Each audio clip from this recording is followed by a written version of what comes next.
신종 코로나 바이러스 감염증 팬데믹이 3년째 이어지고 있습니다. 전 국민적인 희생과 헌신이 있었기에 버텨올 수 있는 시간이었는데요. 그야말로 피해 헌신도 있었습니다.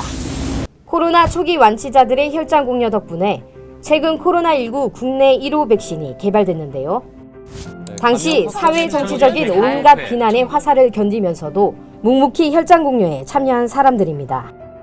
지난 2020년 2월 코로나19 초기 확진자 발생과 함께 전 국민의 주목을 받은 신천지 예수교 증거장막 성전 신도들입니다. 이들의 혈장 공여로 이번 백신 개발 연구가 성과를 거뒀고 코로나19 장기화로 국가적인 혈액 수급난이 벌어지자 이를 해결하기 위해 대규모 헌혈 봉사와 헌혈증 기증에 나섰습니다.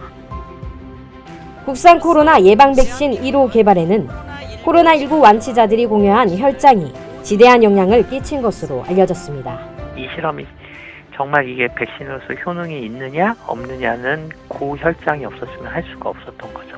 주셨던 분들이 헌혈 적십자사 가서 뽑으셨잖아요. 그렇게 적십자사에 가서는 기계가 있잖아요. 기계로 이렇게 뽑게 되니까 그게 가능했던 거고요. 일단 병원에서는 그렇게 하기에는 쉽지는 않죠. 체열을 해도 좀 그 양이나 이런 거에 한계가 있잖아요. 한 환자에서 그렇게 많은 양을 뽑을 수가 없어요. 그래서 이 좀 참여를 해주신 게 굉장히 주요했죠.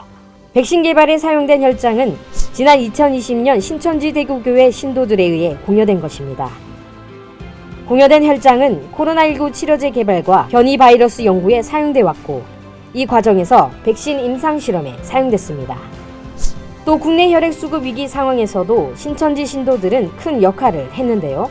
지난 4월까지 적정 혈액 보유량인 5일분에 미치지 못하는 혈액 수급 위기 상황이 지속됐는데 신천지 신도들의 폭발적인 헌혈 동참에 힘입어 국내 혈액 보유량이 위기 상황에서 해제됐습니다. 이는 예상치 못한 대기록으로 이어졌는데요. 단일기관, 체단기간, 체다인원과 체다헌혈증 기부 기록으로 한국기록원 인증을 획득하게 된 것입니다. 17일간 진행한 단체 헌혈에 총 18,819명이 참여한 것과 32,324장의 헌혈증을 기부한 기록이 한국기록원 공식 최고 기록으로 인증됐습니다.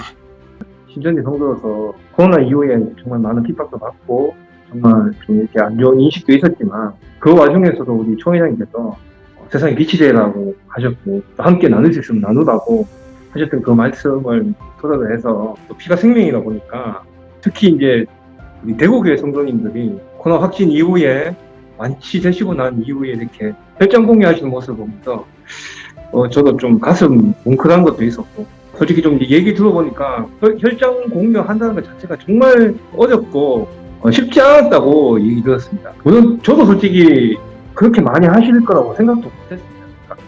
왜냐면 코로나도 계속 진행 중이었고 조심스러운 부분이 없지 않아 있는데 그 와중에서도 이렇게 현장에 오셔가지고 이렇게 하시는 부분을 보면은 아 우리 신천지 성도님들은 정말 대단하시구나. 신천지 신도들의 혈장은 앞으로도 국내 제약사 백신과 치료제 개발에 지속해서 사용될 예정입니다. 또한 신천지 예수교는 앞으로도 헌혈 등 사회에 빛이 되는 역할을 지속할 것이라고 밝혔습니다. 고통과 상처를 오히려 나눔과 헌신으로 세상을 치유하고 있는 종교인의 모습이 사회에 기감이 되고 있습니다. 천지TV 서유심입니다.